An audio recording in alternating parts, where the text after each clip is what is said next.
महाराष्ट्राच्या संस्कृतीमध्ये काव्याचे प्रकार आहेत। संत काव्य म्हणजे काय? संतांचे आमच्या सगळे अभंग।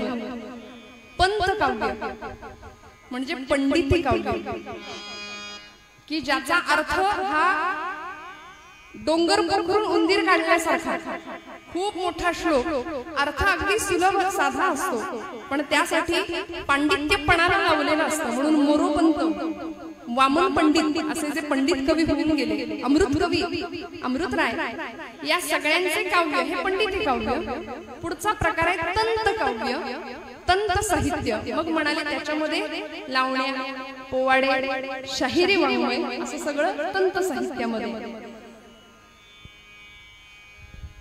मग अशा सगळ्याचा उहापोह कीर्तनामध्ये यावा, ही नारदीय कीर्तनाची खासियत आहे। पंडिती काव्यामध्ये असं म्हटलं जातं, कीर्तनासी नर हो तुम्ही जागा, 3 वाक्य म्हणाले, कीर्तनासी नर हो तुम्ही जागा, कीर्तनासी नर हो तुम्ही जागा। तुम्ही म्हणाल काय तेच बोलताय, दुसरं काय नवीन काय? 3 वेळा एकच वाक्य सांगितलं, कीर्तनासी नर हो तुम्ही जागा। म्हणजे काय? जागा हा शब्द कॉमन आहे, वाक्य सारखंच आहे, फरक काय आहे? पंडिती काव्य कशाला म्हणायचं बघा, कीर्तनासी नर हो तुम्ही जागा, कीर्तनाला जा आणि तिथे गेल्यावर काय करा? गायन करा। म्हणजे आमची टाळी लागते ब्रह्मानंदी, तुम्ही आम्ही खेळीमेळी गदारोळी आनंद, हा आनंदाचा गदारोळ आहे, आम्ही म्हणतो टाळ्या वाजवा, आमची मस्त छान ब्रह्मानंदी टाळी लागते 2 तास, काही त्रास नाही, छान डुलक्या लागतात कीर्तनामध्ये। पण म्हणाले कीर्तनामध्ये जाऊन काय करा? जा आणि तिथे गेल्यानंतर गा, सगुण चरित्रे परम पवित्रे सादर वर्णावी। भगवंताच्या कीर्तीचं गायन तिथे जाऊन करायचंय, नामस्मरण करायचंय, भजन करायचं, टाळी वाजवायची, उत्तम। आणि कीर्तनासी नर हो तुम्ही जागा, म्हणाले जा आणि जागा धरून बसा। परत पंचायत नको, काही लोकांचा स्वभाव असतो उशिरा कीर्तनाला यायचं, आता बरं आहे सगळं सुटसुटीत आहे, पण कीर्तनाला यायचं आणि जागा करत करत सगळ्यांना डिस्टर्ब करत समोर येऊन बसायचं। म्हणाले तसं चालणार नाही। 3री ओळ, कीर्तनासी नर हो तुम्ही जागा, जागेपणी कीर्तन श्रवण करा। आणि बऱ्याचदा तुकोबारायांचा अभंग आहे मंडळी, कीर्तनामध्ये जो कोणी झोपतो त्याला पुढचा जन्म अजगराचा मिळतो। नंतर म्हणू नका, आधी नाही का सांगायचं, आधीच कीर्तनाला उशीर झालाय। त्याच्या पुढची ओळ अशी आहे की त्याच्या शेजारी जो कोणी बसलाय तो जरी जागा असला तरी बेडकाचा जन्म आहे, महाराजांचं प्रमाण आहे। त्यामुळे सगळे जागे आहेत असं गृहीत धरून मी कीर्तन करणार आहे, फार लांबड अजिबात लावणार नाही, सगळ्यांना आटोपशीर वाटेल असं कीर्तन करण्याचा प्रयत्न करते। साधा सोपा तुकोबारायांचा अभंग आहे। कोण तुकोबाराय? सगळ्या संतांमध्ये जे मुकुटमणी ठरले, संत शिरोमणी ठरले। मुकुटमणी, मुकुट नाही बरं, त्या मुकुटातला मणी म्हणून मोरोपंतांनी त्यांचा उल्लेख केला। मोरोपंत पराडकर नावाचे एक कवी होऊन गेले, बारामतीचे। बारामतीची बरीच माणसं लोकांना लगेच आठवतात, पण मोरोपंत पराडकर असं पंडिती काव्यामध्ये त्यांचं महत्वाचं स्थान आहे। आर्या नावाचे एक वृत्त कीर्तनी साहित्याला दिले। ते म्हणाले, मुकुटमणी संतांचा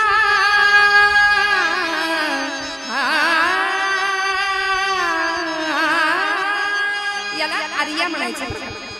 मुकुटमणी संतांचा शिव शिव तुकया म्हणून ये वाणी,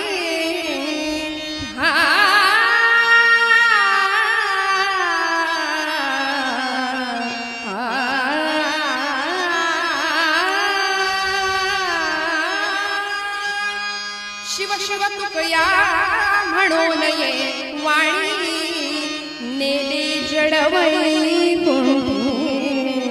नेले जडवई कुंठी, विठ्ठल विठ्ठल म्हणून या वाणी। रामामध्ये संगीतातले 4-5 राग एकत्र आहेत आणि हे 4ही राग जर इकडून नीट नाही वाजले तर कीर्तन करायला येतो तो 5वा राग, तो सगळ्यांना माहिती असतो, तो सगळ्यांना माहिती असतो। मुकुटमणी संतांचा, सगळ्या संतांमध्ये मुकुटमणी आणि भागवत धर्माचे कळस ठरलेले तुकोबाराय। काय म्हणाले? प्रपंचातली अवस्था काय होती?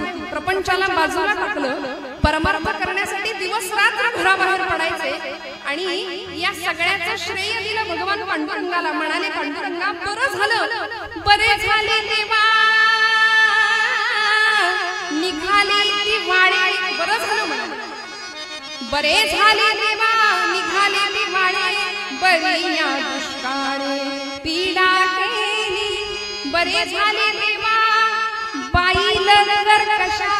बरं झालं अवधी म्हणाले अशी का येडा तुक्या म्हणून गावभर सांगत राहते.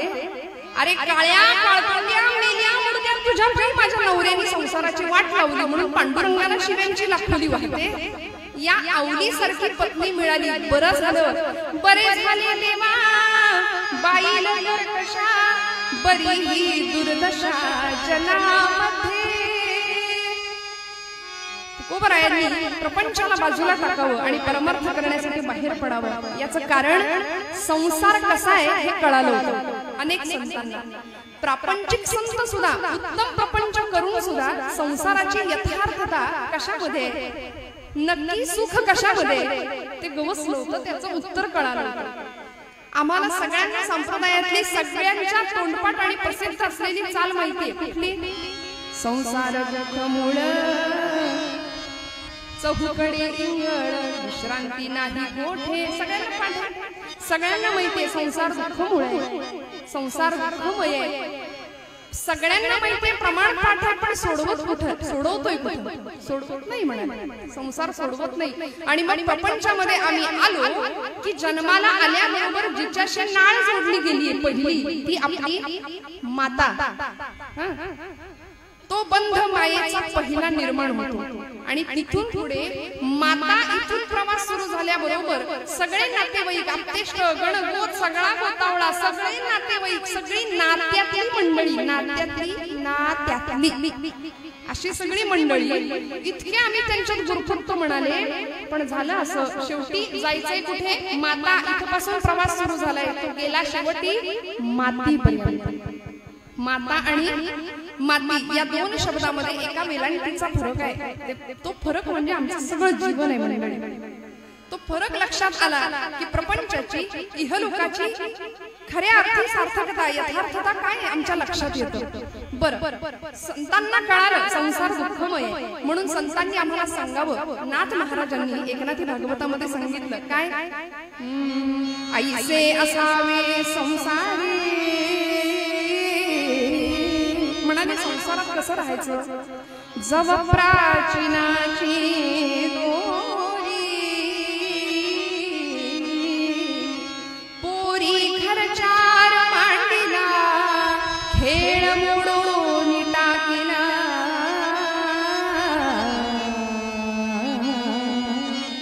नाथांनी आम्हाला आदर्श मार्ग दिला संसारात कसं राहायचं. ऐसे असावे संसारी. संसारामध्ये कसं राहायचं म्हणाले. सुट्टीचे दिवस लागले तर आमच्या घरातल्या पोरी बाळी काय करतात? अगदी लहान लहान 5-5 वर्षाच्या मुली काय करतात? भातुकली लगेच काढतात नाही आपण, भांडी कुंडी छोटी छोटी कपबशी छोटा गॅस सगळं असतं त्याच्यामध्ये. मग आम्हाला सुद्धा मोठ्या माणसांना तो चहा प्यावा लागतो, अगदी नाटक करावं लागतं उत्तम तसं. मग म्हणाले पोरी घरचार मांडीला. सगळा प्रपंच तिथं थाटतो. गॅस मांडला जातो, भात शिजतो, खोटा पोळ्या होतात, वरण भात होतं, चहा होतो, सगळं होतं. नाथ महाराजांनी किती सुंदर उदाहरण दिलं प्रपंचातलं आणि आमच्या व्यवहारातलं. बघा झालं असं, दिवसभर त्या लेकीबाळी आमच्या, दिवसभर त्या पोरी त्या खेळामध्ये रंगल्या. सुट्टीचा दिवस होता, चूल मांडली होती, छान प्रपंच चालला, नवरा नवरीचं लग्न लागलं, भटजी आले, कोटी दक्षिणा दिली, सगळं झालं. असा सुंदर प्रपंच झाला आणि संध्याकाळ झाली, अंधार पडायला लागला की आईची हाक कानावर येते, अगं कारके चल घरात, किती वेळ खेळत बसशील, अंधार पडलाय घरी चल. ती मुलगी काय करते? सगळा आहे तो संसार टाकून देते आणि आईचा निरोप आल्या आल्या निघून जाते घरी. ऐसे असावे संसारी. नाथ महाराज म्हणाले त्याचा निरोप आला ना सगळं टाकून जावं लागतं. मग म्हणाले प्रपंचामध्ये यथा कमल पत्राक्ष असं राहता येईल का आम्हाला? यथा कमल पत्राक्ष म्हणजे काय? कमळाचं पान पाण्यात राहून कोरडं. मग तसं आम्हाला प्रपंचामध्ये राहता येईल का? तुकोबारायांचा हा अभंग मंडळी, अभंगाचं दुसरं चरण जरा बारकाईने बघा. देव सोयरा सोयरा देव सोयरा दीनाचा म्हणाले, तुमचा खरा नातलग जर कोण असेल, तुमचा खरा सखा जर कोण असेल, तुमचा खरा नातेवाईक सोयरा जिवलग जर कोण असेल तर म्हणाले त्या भगवंताशिवाय दुसरं कोणी नाही. पण आमचं झालंय असं की सगळ्यामध्ये आमचा जीव गुरफटलाय, सगळ्यामध्ये गुरफटला आणि त्यातून बाहेर पडायला तयार नाही. सुभाषितकारांनी विषय सुंदर स्पष्ट केला. काय म्हणाले बघा. रात्रिर्गमिष्यति भविष्यति सुप्रभातम. झालं असं, एका सरोवरामध्ये एक भ्रमर शिरला, भुंगा शिरला आणि छान फुलांचे ताटवे फुलले होते. कमळाचं फुल भलं मोठं छान फुललेलं, त्या कमळामध्ये तो भ्रमर गेला आणि काय करायला लागला. घेई छंद मकरंद म्हणत नाही. लोकांना बराच वेळ गाणंही फार वेळ आवडत नाही, फार वेळ निरूपण सुद्धा आवडत नाही. दोन्हीचा समतोल साधावा खऱ्या कीर्तनकारांनी असं म्हणतात. काय करतो, त्यातला मकरंद सेवन करण्यामध्ये एवढा रमून गेला, एवढा दंग झाला की विसर पडला. सूर्यास्त झाला बघता बघता आणि सूर्यास्ताबरोबर ते कमळ आता मिटायला लागले. निसर्गाच्या नियमाप्रमाणे कमळाचं फुल मिटायला लागलं. पण मिटत असताना सुद्धा त्याला भान राहिलं नाही. का गुंतला, पराग सेवन करण्यामध्ये इतका गुंतून गेला, मोहामध्ये फसला आणि बघता बघता सूर्यास्त झाला. ते कमळाचं फुल, ती कमलिनी मिटून गेली आणि एरवी वेळूसारखा लाकडासारखा कणखर पदार्थ पोखरणारा तो भ्रमर तिथं निष्क्रिय झाला. माझं वाक्य नीट आहे का. तो काहीच करू शकत नव्हता. वास्तविक त्याला पाकळी कातरता येत होती, नाही असं नाही, सोपं होतं काम, पण तिथं निष्क्रिय झाला. त्याला जमलं नाही, कारण त्यांनी मनामध्ये विचार केला. रात्रिर्गमिष्यति भविष्यति सुप्रभातम. आता म्हणाले कशी कशी रात्र संपेल, उषःकाल होईल, प्रभात होईल, मग काय ही कमलिनी आता फुलेल, कमळ फुलेल म्हणाले, निसर्गाच्या नियमाप्रमाणे फुलेल. मग भास्वानुदेश्यति हसिष्यति पंकजश्री. मग सूर्योदयाबरोबर हे कमळ फुलेल असा विचार तो करत असताना त्याच रात्री झालं असं. इत्थं विचिंतयति कोशगते द्विरेफे हा हंत हंत नलिनी गज उच्चहारा. सद्गुरुनाथ महाराज की. तो भ्रमर असा विचार करतोय की आता कसं तरी हे कमळाचं फुल फुलेल, मी त्यातनं बाहेर पडेल. पण झालं असं की त्याच रात्री त्या सरोवरामध्ये एक भला मोठा गजराज आला, एक भला मोठा हत्ती आला आणि त्यानं केलं काय. हा हंत हंत नलिनी गज उच्चहार. त्यांनी बरोबर तेच कमळाचं फुल ज्यामध्ये हा भ्रमर अडकला होता ते फुल देठासकट सोंडेत पकडलं आणि दूरवर उपटून फेकून दिलं. देठासकट उपटलेल्या कमळामध्ये तो भ्रमर आता ते फुल कधीच फुलणार नव्हतं. उद्या फुलेल उद्या फुलेल असा विचार करता करता तो भुंगा, तो भ्रमर गुदमरून मेला मंडळ. पण त्यांनी पाकळी कातरली नाही. आमचं असंच होतं, आमचं प्रपंचामध्ये असंच होतं. या मायेमध्ये आम्ही इतके फसतो. म्हणून भगवंत आम्हाला काय सांगतो माहितीये, माझ्याजवळ दोन गोष्टी आहेत. पहिली माझी भक्ती आणि दुसरी गोष्ट आहे माझी माया. बोला म्हणाले काय पाहिजे. माझी भक्ती घ्या नाहीतर माझी माया घ्या. खऱ्या भक्ताने भगवंताला विचारावं, परमेश्वरा या दोन गोष्टींमध्ये अंतर काय आहे, फरक काय आहे. भक्ती आणि तुझी माया दोन्ही तुझ्याच वस्तू आहे, तुझ्याकडच्याच गोष्टी आहेत. आम्ही काय मागायचं नेमकं, दोन्ही मधला फरक काय आहे. गोपाल कृष्णांनी सांगितलं, म्हणाले माझी माया ही तुम्हाला नाचवते, पण भक्ती जर भक्तांनी केली तर ती भक्ती मला नाचवते. हा भक्ती आणि मायेतला फरक भगवंत सांगतात. मग त्याला काय द्यायचंय, त्याला काय आवडतं. तुकोबाराय अभंगाच्या पहिल्या चरणात म्हणतात, अंतरीची घेतो गोडी पाहे जोडी भावाची. देव सोयरा देव सोयरा देव सोयरा दीनांचा. अंतरीची घेतो गोडी, त्याला काय हवंय, तो काय घेतोय आमच्याकडून मंडळी. मुळात भगवंताचे सगळे उत्सव हे त्याच्या आवडी करताय का आमच्या आवडी करताय, हा फार मोठा प्रश्न आहे बरं का. आम्ही सगळा उत्सव सगळा व्यवहार म्हणजे पाड्यामध्ये आज ही परिस्थिती आहे की 7ही दिवस 11ही दिवस उत्तम भजन कीर्तन प्रवचन नामस्मरण या गणरायाला ऐकायला मिळते. त्याचं भाग्य असं मी म्हणेन. पण आज दुर्दैव असं आहे की डीजे शिवाय आमचा कुठलाही गणपती उत्सव साजरा होत नाही. अथर्व शीर्षाऐवजी त्याला बाई वाड्यावर ऐकवलं जाते. आम्ही किती रसातळाला आमची संस्कृती घेऊन चाललो मंडळी याचा विचार करा. लोकमान्य टिळकांनी गणेशोत्सव सुरू केला कशासाठी? का तर सर्व जातीचे सर्व लोक, हिंदू समाज, हिंदू धर्म एकत्र यावा, गुण्या गोविंदांनी नांदावा, सर्वांची सुखदुःख एकमेकांना कळावीत, वाटून घ्यावी, सगळ्यांनी एकत्र यावा यासाठी लोकमान्यांचा गणेशोत्सव होता. यासाठी ती गणेशोत्सव प्रथा सुरू केली. आणि आता तर लोकमान्यांना कळालं असतं की हे याचं स्वरूप पुढे असं होणार आहे. म्हणजे गणपतीच्या मिरवणुकीमध्ये सरकार मान्य व्हायचंच आहे हे जर बंधन अलीकडे आहे आणि होतात आमची मंडळी, हे जर लोकमान्यांना त्यावेळी कळालं असतं ना तर त्यांनी गणेशोत्सव सुरू करण्याची चूक केली नसती असं म्हणेन. गणेशोत्सव काय, शिवजयंती काय, हे सगळे उत्सव आज दुर्दैव असं आहे की आमच्या आवडीकरता चालले. का? कारण परंपरेनुसार, काळानुसार सगळा बदल संस्कृतीतला इतका विचित्र होत चाललाय. रोज सकाळी आमच्याकडे जुन्या माता भगिनी किंवा जुनी मंडळी, आपण सगळी सांप्रदायिक लोक आहात, आपल्याकडे प्रार्थना केली जाते. काय? कराग्रे वसते लक्ष्मी, कर मध्ये सरस्वती, करमुले गोविंदम, प्रभाते कर दर्शनम, समुद्र वसने देवी पर्वतस्तन मंडले, विष्णुपत्नी नमस्तुभ्यं, पादस्पर्शम क्षमस्व मे. पण आज असं झालंय की अंथरुणात उठल्या उठल्या अँड्रॉइड फोन उशाशीच असतो, फार लांब नसतो, तो घ्यायचा.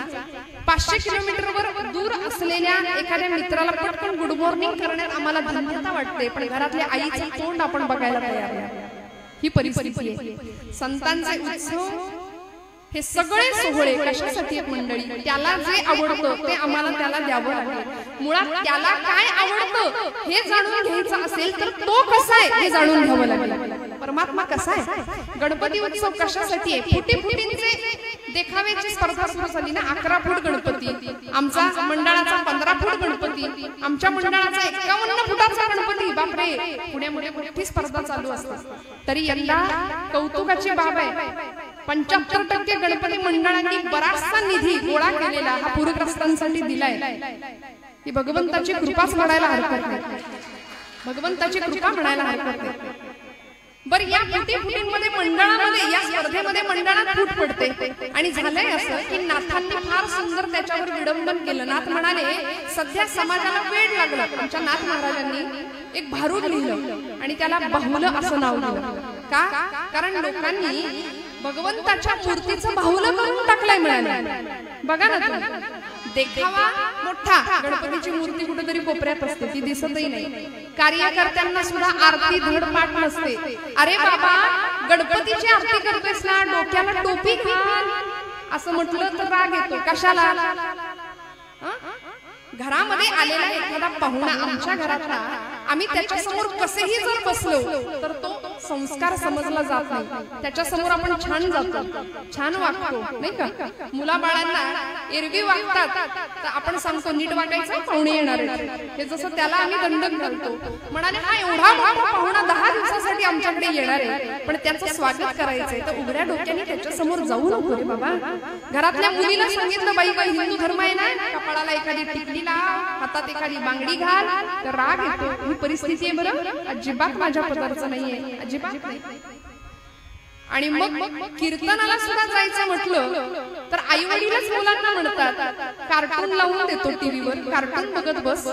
आम्ही कीर्तनाला जातो, बघणार कार्टून, टीव्हीवर कार्टून, 2-2 कार्टून समोरासमोर. आणि होता असं, मग त्या पोराला विचारलं ना, तुला भीम माहितीये का रे? भीम, ते कॉन्व्हेंटचं पोरगं असतं, ते म्हणतं हा माहितीये की. मला वाटलं छान आता भीमाच्या गोष्टी सांगेल, त्याला छान माहितीये भीम आपला महाभारतातला. तो म्हणतो नाही, छोटा भीम, त्याला तो भीम माहिती. मग ती चुटकू काय ती, हे सगळे त्यातले पात्र त्यांच्या पाठ असतात मंडळी.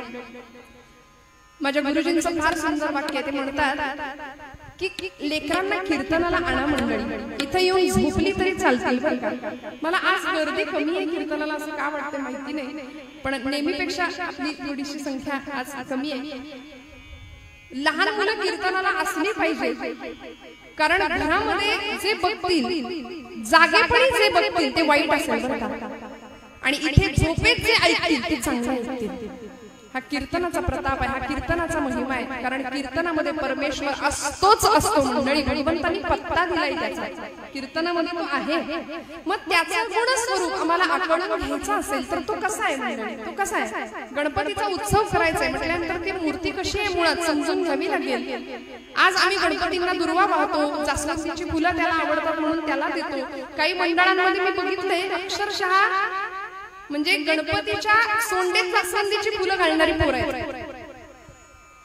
पूजा कशी करावी, यथोपचार पूजा आमच्याकडून घडते की नाही आम्हाला कळत नाही. दुर्दैवाने नशीब कानात कोणी उदबत्त्या घालत नाही. पण ती मूर्ती नेमकी काय आहे करायचं असेल तर नाथ महाराज म्हणतात लोकांना वेळ लागलाय अक्षरशः. अर्थात मूर्ती पूजा करू नका असं नाथ महाराज अजिबात म्हणाले नाही. पण आज परिस्थिती अशी झाली आहे की लोकांनी त्या मूर्तीचं बाहुलं केलंय. का बाहुलं का म्हटले ना? त्या भारुडाला बाहुलं असं नाव दिलं. म्हणाले बाहुलं का? कारण बाहुल्या खेळण्याचं एक ठराविक वय असतं. 5 वर्षापर्यंत आमची मुलं बाहुली सोबत खेळतात, बाहुला बाहुलीचं लग्न लावतात.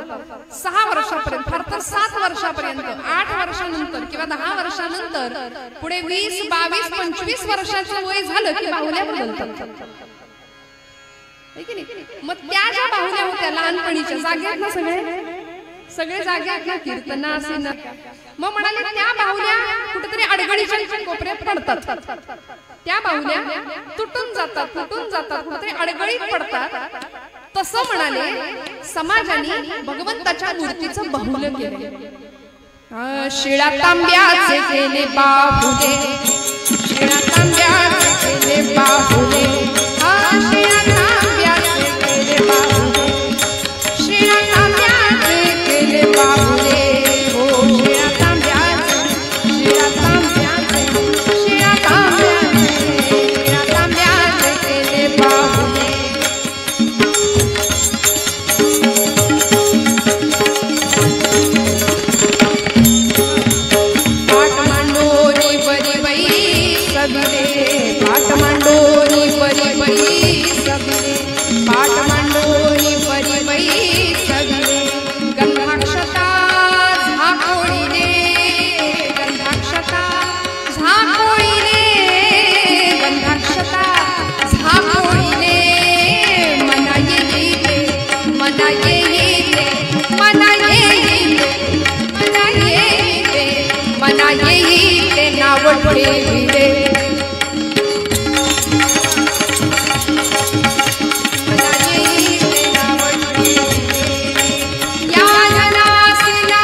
शिळेची असते, तांब्याची असते, बाहुलं करून टाकलं आज समाजाने.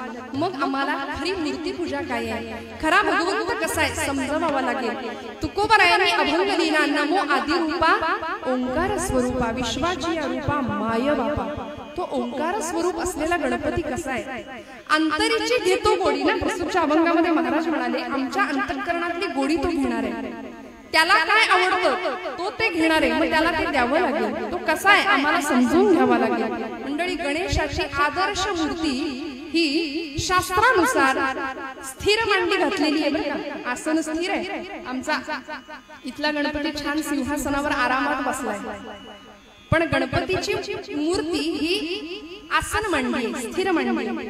आता गणपतीचा जन्म आणि त्या जन्माच्या अवतार कथा बऱ्याच आहेत. गणेश पुराणामध्ये 24 गणपतीचे अवतार कथा, त्या कथांचं वर्णन आले. पण ही जी गणेश चतुर्थी आहे ती भाद्रपदातली. सिंधुरासुराला महोत्कट, सिंधुरासुराला मारल्यामुळे तो गणपती सिद्धिविनायक या नावाने ओळखला गेलेला या भाद्रपदातला सिद्धिविनायक. आणि आपण जी माघातली गणेश चतुर्थी करतो ना साजरी, तो देवांतक नरांतक राक्षसांचा वध केल्यामुळे महोत्कट असं त्या विनायकाचं त्या गणपतीचं नाव आहे. अशा 24 अवतार कथा आहे गणपतीच्या गणेश पुराणामध्ये. मग ही जी गणपतीची मूर्ती आहे ही गणपती देवता आहे. जन्म कसा झाला आमच्याकडे आध्यात्मिक पौराणिक कथा सांगितली जाते.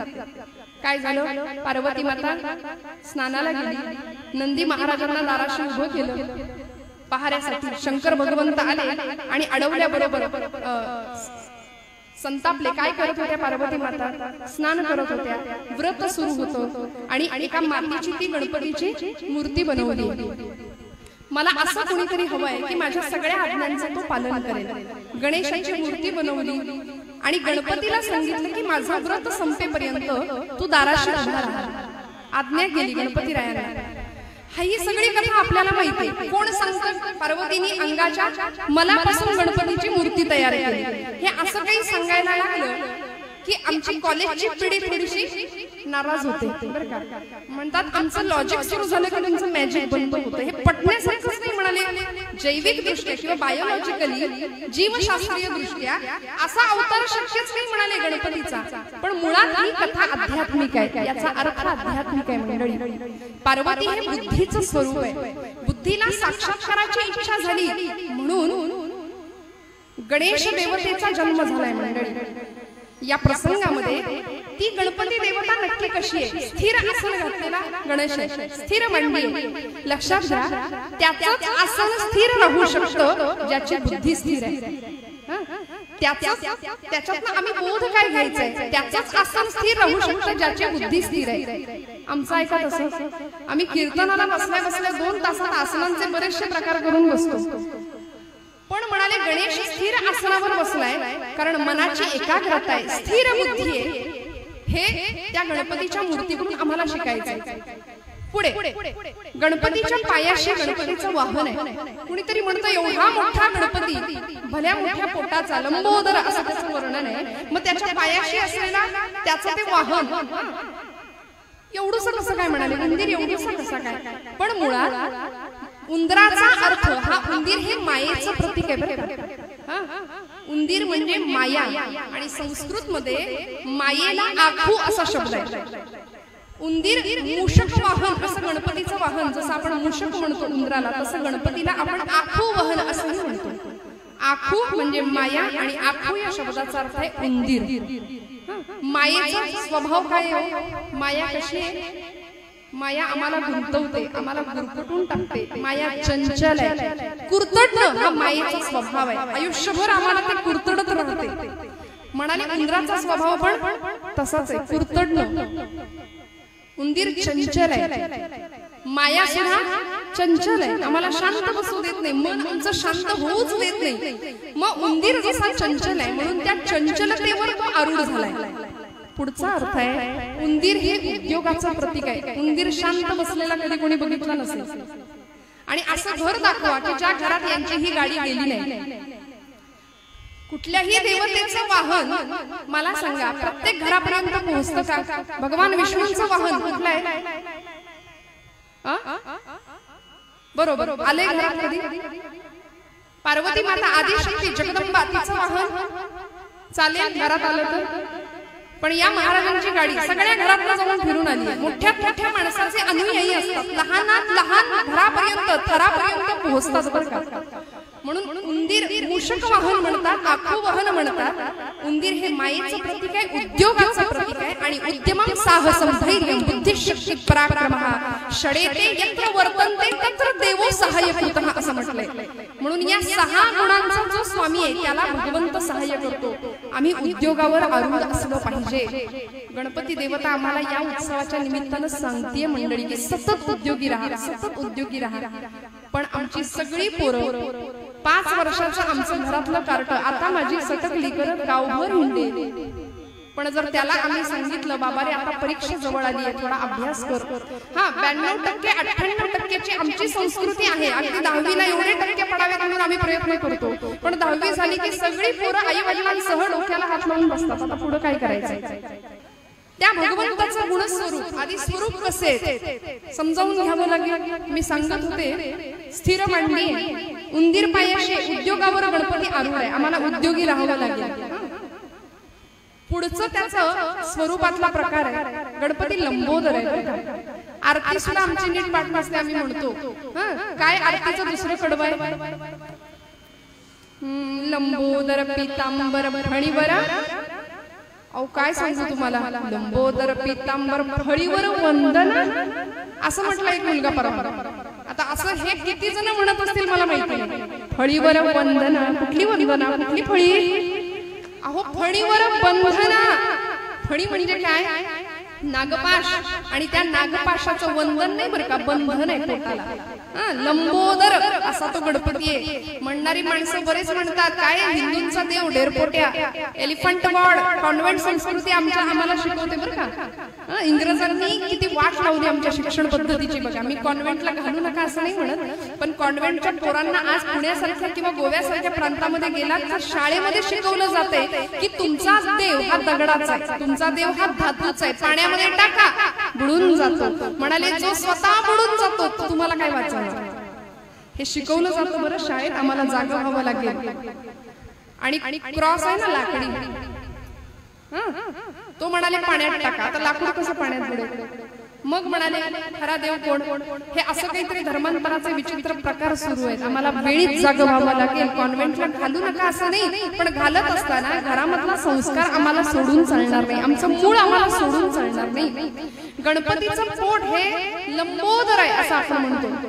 लंबोदर आहे, मोठं पोट आहे. आता ते मोदक खाऊन पोट मोठं झालेलं नाहीये. मोठ्या लोकांचं पोट मोठं असतं असं म्हणतात, पण म्हणाले तो मोठा आहे. त्याचं पोट मोठं काय माहितीये का? कारण संत म्हणतात अनंत ब्रह्मांडे उदरी असा तो भगवंत आहे. नव्हे आमच्यासारख्या अभक्तांची अनेक पाप त्यांनी पदरात घातली. आणि मोठ्या माणसाला प्रत्येक वेळी शिक्षा करून जमत नाही समाजाला. जी खरंच मनाने मोठी माणसं असतात ना त्यांच्याकडे क्षमाशीलता हा गुणधर्म असतो. दुसऱ्याला क्षमा करणं, समजून घेणं आणि त्याचं पाप, त्याचा दोष, त्याची चूक पोटात घालणं हा जो गुण आहे गणपती रायाचा तो आमच्या जवळ यावा यासाठी गणेशोत्सव आहे. काय आहे ती मूर्ती? लंबोदर आहे. आणि मग ती पाप आमची पोटात त्यांनी घेतली आहेत म्हणून ते पोट मोठं आहे. बरं ती पाप परत बाहेर येऊन त्याचा आम्हाला त्रास होऊ नये म्हणून ते पोट नागपाशाने आवळून बांधलंय. म्हणून फणीवर बंधना, नागपाशाचं बंधन आहे त्या पोटाला. चतुर चार भुजांचा गणपती आहे ना शास्त्रानुसार. अथर्व शीर्षामध्ये वर्णन आहे. एकदंतम चतुर्हस्तम पाशमं कुशधारिणं रदंच वरदं हस्तैर्बिभ्राणं मूषकध्वजं रक्तं लंबोदरं शूर्पकर्णकं रक्तवाससं रक्तगंधानुलिप्तांगं रक्तपुष्पैः सुपूजितं. तो भगवंत चतुर्भुज आहे. मागच्या दोन हातांमध्ये पाश आणि अंकुश ही दोन शस्त्र घेतलेली आहेत. बघा तुम्ही माझी भारतीय संस्कृती, आमचे सगळे ईश्वरी अवतार प्रत्येक देवानी हातामध्ये शस्त्र घेतले. स्वातंत्र्यवीर विनायक दामोदर सावरकरांचं वाक्य आहे. म्हणाले शस्त्र पाप ना स्वयेची शस्त्र पुण्य ना स्वये इष्टता अनिष्टता त्यास हेतूनेच ये. हातात शस्त्र घेणं हे पाप नाहीये. रामाच्याही हातामध्ये शस्त्र होतं की नाही, कोदंड म्हणतो आम्ही रामांच्या धनुष्याला. आणि रावणाच्याही हातात धनुष्य होतं. पण आपण पूजा कुणाच्या धनुष्याची करू? रामांच्या. छत्रपतींच्या भवानीची आम्ही पूजा करू. शस्त्र हातात घेणं हे पाप नाहीये. इष्टता अनिष्टता त्यास हेतूनेच ये. त्यामागचा हेतू काय आहे? गणेशांनी हातात शस्त्र धारण केले याला कारण दैत्यांचा नाश केला आणि मग गणपती नाचला. बरं तो कलेची, तो बुद्धीची देवता आहे. उत्तम नृत्य करायचा गणपती गणराय. आता असं बोललं की मिरवणुकीत नाचणाऱ्यांचं भावतो. म्हणतात हा तुम्ही काय म्हणता नाचू नका. गणपती सुद्धा नाचला होता. गणराजरंगी गाणं आहे आपल्याकडं. गणराजरंगी नाचतो नाचाव म्हटलं हो सगळं खरं आहे. गणपती हा नाचला होता, नाचला होता. पण आधी सिंदुरासुराला मारलं, आधी तारकासुराला मारलं, आधी देवांतक नरांतकाला मारलं आणि मग नृत्य केले. आधी पराक्रम आहे आणि मग नाच आहे. आता पराक्रमाशिवाय केलं गेलेलं मिरवणुकीचं नृत्य त्याला काय म्हणतात ते मी या गादीवर बोलत नाही. पराक्रमाशिवाय नृत्य करणं म्हणजे काय? मंडळी किती रसा तळाला चाललो आम्ही. कशासाठी गणराय देवत आहे? मिरवणुकीमध्ये त्याला अथर्व शीर्ष आम्ही नाही ऐकवत. नाही ऐकत. आता एखाद्या मंडळाला दृष्टांत दिलाच असेल की मला आपलं बाई वाड्यावर याच ऐकवा, तर मला चालेल म्हणाले. असं जर असेल तर माझी काही हरकत नाही.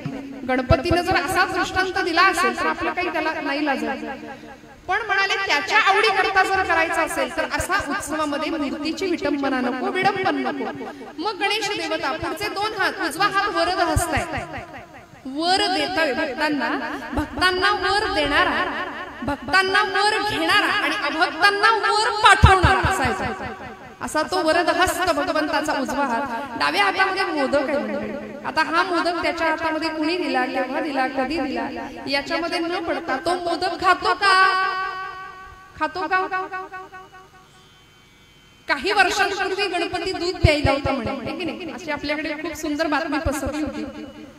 ती बुद्धीची देवता आहे. गणपती मोदक खातो का न म्हणायला अथर्वशीर्षक मोदकाचा कुठेही उल्लेख नाही. मंडळी उत्सव आला ना तर अथर्वशीर्षाच्या स्पर्धा घ्या. मी म्हणेन अथर्वशीर्ष पठणाच्या पाठांतराच्या पोरांच्या स्पर्धा घ्या. पण आमच्याकडे गणपती आलं की सोसायटीमध्ये ठरलेली स्पर्धा असते, चमचा लिंबू. याच्यातनं काय पराक्रम दाखवणारे भावी पिढी मला माहिती नाही. चमचा लिंबू. पुण्यामध्ये परवा इडली खाण्याच्या स्पर्धा घेतल्या होत्या दादा. बकासुराची जयंती असल्यासारखी इडल्या खात होते पोरं. याच्यातून काय पराक्रम आम्ही घडवणार आणि याच्यातून काय बुद्धिमत्तेचं दर्शन घेणार. अशी बुद्धीची देवता आहे, तिचं अधिष्ठान समोर आहे. म्हणून इस्रोतनं आज चांद्रयान मोहीम केली. यश अपयश आपल्या हातात नाही, पण आम्ही तिथपर्यंत पोहोचलो. हे किती मोठी गोष्ट आहे, किती मोठी गोष्ट आहे मंडळी. असा तो बुद्धीची देवता असलेला गणराय. यो मोदक सहस्रेण यजती असं अथर्वशीर्षाच्या फलश्रुतीमध्ये एक वाक्य आहे. गणपतीला मोदक आवडतं का? पण अथर्वशीर्षाच्या फलश्रुतीत असं सांगितलंय की जो सहस्र मोदकांचं हवन करील, म्हणून यज्ञकर्म आमच्या भारतामध्ये, आमच्या महाराष्ट्र अध्यात्मशास्त्रामध्ये यज्ञकर्माला अनन्यसाधारण महत्व आहे. जो सहस्र मोदकांचं हवन करील यज्ञामध्ये त्याला गणपती देवता प्रसन्न होईल म्हणाले. यो मोदक सहस्रेण यजती. हातामध्ये मोदक आहे. गणपतीची सोंड आम्ही त्याला वक्रतुंड म्हणतो आहे की नाही. मग वाकड्या तोंडाचा किंवा वक्रतुंड आहे म्हणून तो वक्रतुंड नाही. वक्रतुंड या शब्दाचा अर्थ आहे वक्रातुंड यती इति वक्रतुंड. हा जो वक्र गतीने चाललाय की नाही, अनितीने चाललाय, वक्र मार्गाने चाललाय, त्याला सरळ मार्गावर आणणारा तो गणर आहे, त्याला शासन देणारा तो गणर आहे. म्हणून त्याचं नाव आहे धुंडीराज असं एक नाव आहे त्याचं. शत्रूला धुंडून काढून त्याला शासन करतो. तो शांत बसत नाही. बरं आम्हालाच वाटतं त्याचं कुठं लक्ष आहे, त्याला कुठं काय कळतंय. पण तुलसीदासजी म्हणतात चिटिके पाव में घुंगरू बजे वो भी नाथ श्री रघुनाथ सुने. त्याचं आमच्याकडे इतकं लक्ष आहे. आम्ही भ्रमात जगतो मंडळी बऱ्याचदा. पण वृक्षाचेही पान हले ज्याची सत्ता राहिली अहंता मग कुठे. त्याच्या सत्तेशिवाय झाडाचं पानही हलू शकत नाही. अशी सत्ता आहे भगवंताची. वक्रतुंड एकंदर शरीराच्या मानाने डोळे गणपतीचे अत्यंत बारीक आहे. गजमस्तक आहे ना गणपतीचं. आणि हत्तीची दृष्टी ही अत्यंत सूक्ष्मदर्शी असते. बरं जमिनीवरची सुई सुद्धा हत्तीला दिसते असं म्हणतात. तसं गणपतीची दृष्टी ही सूक्ष्मदर्शी आहे, अत्यंत सूक्ष्मदृष्टी आहे. जीवनाकडे पाहण्याचा आमचा दृष्टिकोन, कुठल्याही संकटाकडे बघण्याची आमची दृष्टी ही सूक्ष्मतेची असावी, म्हणजे आम्ही त्याच्यातून मार्ग काढू शकतो. एकंदर शरीराच्या मानाने कान, सुपासारखे कान, गणपतीचे कान आम्ही काय म्हणतो. कॉन्व्हेंटच्या पोरांना असं सांगितलं तर त्यांना सूप म्हणजे फक्त लिक्विड माहिती असते. Tomato soup, vegetable soup, corn soup. पण सुपाचा गुणधर्म आहे, पाखडायचे सूप कुणी बघितले. सुपाचा गुणधर्म आहे असार आहे ते टाकून द्यायचे आणि सार आहे ते जवळ करायचे. ज्यांनी निंद्यते सर्व सोडून द्यावे, ज्यांनी वंद्यते सर्व भावे करावे. हा सुपाचा गुणधर्म आहे. गणपती आम्हाला ते सांगते. गुरुचरित्रामध्ये एक ओवी आहे बरं. हालविसी कर्णयुगे तेथोनी जोका वारा उसळे तयाचे निवाते विघ्न पडे विघ्नांतक म्हणती तुझा. तो विघ्न हरताय. नुसतं कान हलवले तरी आमचे संकट दूर निघून जातात, गुरुचरित्रामध्ये सांगितले. आणि असा तो गणराय विघ्न हरता. म्हणून प्रत्येक कार्याच्या आरंभी त्याला आम्हाला आठवायचे. लग्न असू दे, वास्तुशांत असू दे, कुठलंही मंगल कार्य असू दे, गणपती स्मरण आणि अग्रपूजेचा मान आमच्या गणरायाला आहे. प्रत्येक कार्याच्या आरंभी. पूर्वीच्या काळी मराठी माध्यमामध्ये ओम गंग गणपतये नमः, ओम सिद्धं, ओम नमः सिद्धं असे मंत्र शिकवले जायचे. पाठीवर श्री गणेशाय नमः हे गिरवायला लावायचे. आता सगळंच गेलो, आता गमभन नाही. आता संस्कृती पूर्ण बदलली असो, पण या सगळ्याचा विचार करताना आम्हाला उत्सव साजरा करायचा आहे ना, मग ती गणेश देवता आम्हाला काय शिकवतीये हे समजावून घ्यावं लागेल आणि त्याला जे आवडतं ते त्याला द्यावं लागेल. त्याला भाव आवडतो तुकोबाराय म्हणतात, अंतरीची घेतो मोडी पाहे जोडी भावाची, देव सोयरा देव सोयरा देव सोयरा दीनांचा. त्याला भाव आवडतो. कसा भाव असावा त्याच्या प्रतीचा मंडळी. मग होतं काय, आपल्या वैभवी शृंगारावे निर्मळ भगवंत कधीही भक्ताची उपेक्षा होऊ देत नाही. अभंगाचं तिसरं चरण तुकोबाराय म्हणतात.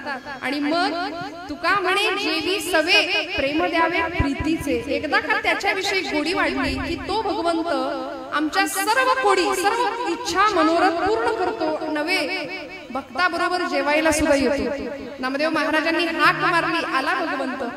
आम्ही नैवेद्य समर्पण नाही करत, आम्ही नैवेद्य दाखवतो. पाणी पिलवायचं लगेच काढून घ्यायचं. केवढी भीती, खाल्लं बिल्लं तर करायचं. एखादा नामदेव हट्ट करतो तेव्हा पांडुरंग जेवतो मंडळी. आणि जेवण करावं भगवंतांनी नामदेवांसोबत. भाव किती प्रामाणिक असावा भगवंताच्या प्रतीचा. एक उदाहरण सांगते आणि माझा पूर्वरंग संपवते. गोकुळामध्ये भगवान गोपाल कृष्णांचा जन्म झाला आणि तुकोबाराय म्हणतात तसं गोकुळीच्या सुखा अंतःपार नाही लेका. हा आनंद गोकुळामध्ये. नंदाला मुलगा झाला, यशोदेला मुलगा झाला, सगळ्यांना कळालं कृष्ण जन्माला आला. ही गर्दी गोकुळामध्ये बरं त्याला बघण्यासाठी. आपण कृष्णांत ऐकलेलं असेल, एवढी मोठी गर्दी त्याला बघण्यासाठी. रांगच्या रांग लागली. सकाळपासून संध्याकाळपर्यंत प्रत्येकीचे नंबर येत होते. जो तो गवळण गोप कृष्णाला बघून माघारी जात होते. कुणी विचारावं कसा वाटला तुला कृष्ण, तिने सांगावं बाई काय सांगू, राजस सुकुमार मदनाचा पुतळा. किती किती त्याचं वर्णन करू, शब्द कमी पडतात. चंद्राहुनी शीतल रविहुनी सोज्वळ तेने माझे मन वेधले. असा सुंदर गोपाल कृष्ण आहे, शब्दात नाही सांगता येत. असं करता करता करता करता त्या सगळ्या गर्दीमध्ये एक वयोवृद्ध गवळण होती बरं का, 95 वर्षाची. सगळे होते त्याच्यामध्ये. MH12, MH11, MH14, MH95. Passing number नाही, वय सांगते गवळणींची. 95 वर्षाची एक वृद्धा गवळण ती आली आणि तिने बघितलं कसली गर्दी आहे. म्हणाले कृष्णाला बघायला आले सगळे. कृष्ण जन्माला आलाय गोकुळामध्ये, यशोदेला पुत्र झालाय. आनंदी आनंद. म्हणाली मी पण जाणार. मग म्हणाली मी अशी तशी नाही जाणार, आपण नटून थटून जाऊया. म्हणाले का, देवाचा सोहळा आहे. जीवाचा सोहळा करताना आम्ही कसे जातो, नटून थटून जातो की लग्नाला जाताना किती तयारीत जातो. म्हणाले देवाचा सोहळा असा का करायचा, नटून जाऊया छान. म्हणून ती गवळण घरी आली आणि 95 वर्षाचं वय होतं. प्रचंड शरीराला कंप सुटलेला निसर्गाच्या नियमाप्रमाणे, गलित गात्र झालेलं. आणि अशा वेळी मग आता नटून जायचंय, भगवंताच्या समोर उभं राहायचंय. काय बरं नेसावं, कुठली बरी साडी नेसावी. म्हणून तिने लग्नातला शालू काढला आपला बरं का, कौतुकाने जपून ठेवला होता बरेच दिवस. पण तो नेसताना थोडी गडबड झाली, जरा उलटा नेसला गेला. जर पदर वरती आला, मेकअप करायला घेतलं. आता हे माझ्या तोंडच्या गप्पा नाही प्रमाणे आपल्या सगळ्यांना माहितीये. ओठो पे लाली, ओठो पे काजल नयनो में लाली, ओठो पे काजल नयनो में लाली, गालों पे टिकली लगाते चले, दीवानी बने दीवानी बने. पेड लागलं भक्तीचं. आमच्या मीराबाईला लागलं होतं बरं का. कसं, ऐसी लागी लगन मीरा हो गई मगन,